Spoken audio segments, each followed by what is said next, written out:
Ushindi ndio huu hapa, umefika nyumbani sasa. Arusha kutokea Dar es Salaam. Tulifurahi mno. Jamani tucheze. Yaani ni uhakika kabisa, haina longo.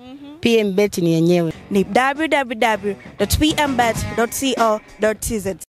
Yes, huu ni mkutano wa mawaziri, wataalam na viongozi wengine wa Afrika na nje ya Afrika kuhusu masuala ya kidijitali katika elimu. Mambo ya e-learning Africa.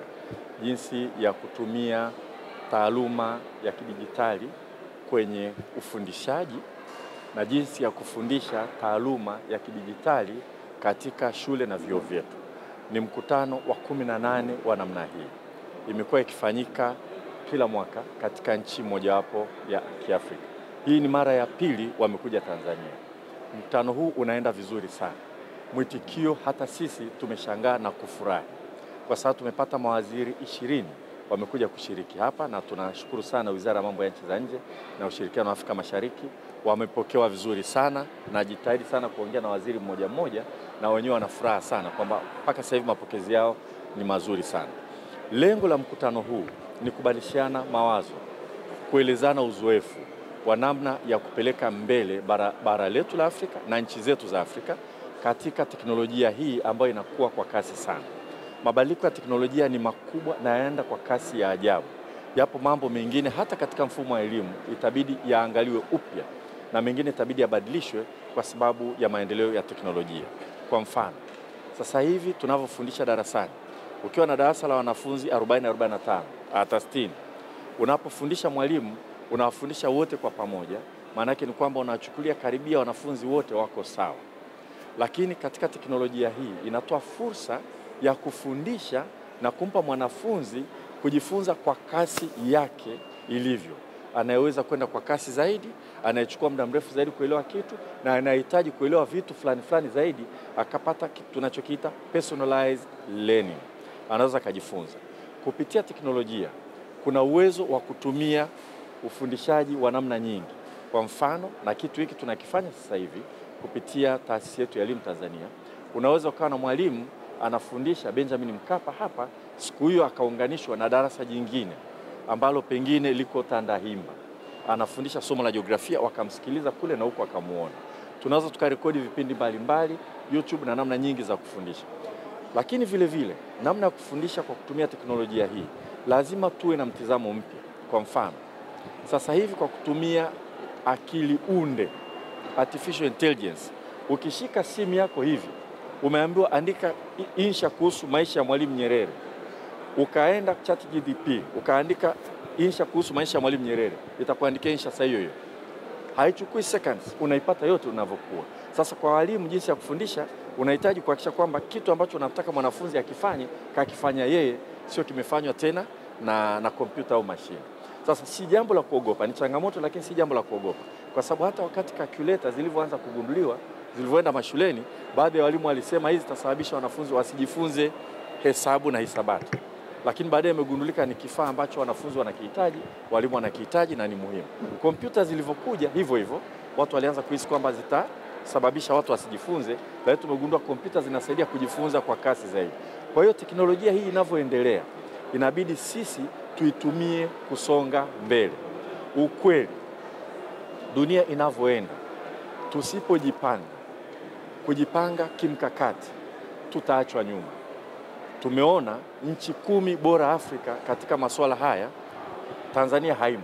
Lakini bahati nzuri katika nchi 10 ambazo ziko nyuma sana, Tanzania haimo. Tayari tuna mkakati, tuna mwongozo, na hatua nyingine tutazitangaza kwenye bajeti yetu tutakayosoma Jumatatu, ambayo tuna uhakika ndani ya miaka 3, 4, 5 Tanzania itaanza kuwa kati ya nchi zilizo mbele zaidi, hasa kuwa na wataalamu katika maeneo haya.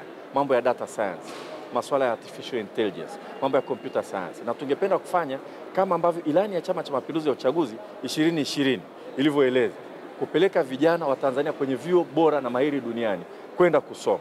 Katika eneo hili, pamoja kwamba vyuo vyetu tutavitumia, lakini tunataka kwenda kujifunza na kwa watu wengine vile vile.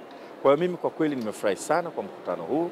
Tunamshukuru sana rais wetu, alitoa kibali uandae mkutano huu na kualika nchi mbalimbali zimeshiriki, na tutampeleka taarifa kwamba mkutano unafanyika kwa mafanikio makubwa sana. kesho ndio tutakuwa tunahitimisha mkutano huu. Lakini ndani ya mkutano huu vile vile tunafanya networking. Kwa mfano leo mimi nina mikutano miwili na mawaziri mbalimbali.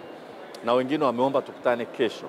Kuna makampuni mbalimbali yanataka kukutana na sisi kujadiliana masuala mbalimbali ya maendeleo. Kwa hiyo ni fursa vile vile ya kushirikiana na kujenga mahusiano na watu mbalimbali. Baada ya mkutano huu, kimsingi kwanza sisi tunatoa uzoefu wetu, tumewaeleza, lakini tumechungulia na wenzetu wanafanya nini. Kwa hiyo na sisi tunataka tu jitahidi kuweza catch up nao. Kwa mfano, Mauritius wako vizuri sana katika maeneo haya. Kwa tumeongea na waziri wake, tunajifunza sisi tuongeze kufanya nini. Kati ya vitu ambavyo sasa hivi nafikiri imekaa vizuri sana kwa Tanzania ni upatikanaji wa umeme kwa uhakika. Kwa sababu haya mambo yanahitaji data centers, yanahitaji umeme wa kutosha. Na vile vile jinsi ambavyo tumesambaza umeme nchi nzima na jitihada za kusambaza connectivity katika nchi nzima inatusaidia kusonga mbele. Lakini hapo tulipo vile vile hatuna haja ya kuzubaa. Sisi tunajifunza kwa watu, tunawekeza kwa watu wetu, tutapeleka watu kwenda kusoma. Afrika Kusini tumechagua kati ya sehemu ambayo tutapeleka Watanzania kwenda kusoma kule, lakini tutapeleka na nchi nyingine. Kwa hiyo tutarajie kwamba tunaenda tena na mwamko mpya zaidi na mkubwa zaidi na ari kubwa zaidi ya kuhakikisha kwamba tuna push frontier ya masuala ya computer science kwa ujumla wake, software engineering kwa ujumla wake, lakini data science na akili unde ni maeneo ambayo lazima tuende nayo kwa kasi kubwa zaidi. Yes, bahati nzuri na tumesikiliza mitaala mipya yote imezingatia masuala haya. Na ndicho hata wenzetu wanatupongeza. Na ukiona wakati wananitambulisha kuongea mara ya kwanza, walizungumza kuhusu mageuzi makubwa ya elimu Tanzania. Na mle ndani tunasema we embedded coding katika mitaala yetu, mambo ya computer science tumeongeza, na vyuo vyetu vikuu vimepitia mitaala na vinaendelea kupitia mitaala kuhakikisha kwamba haya mambo yapo.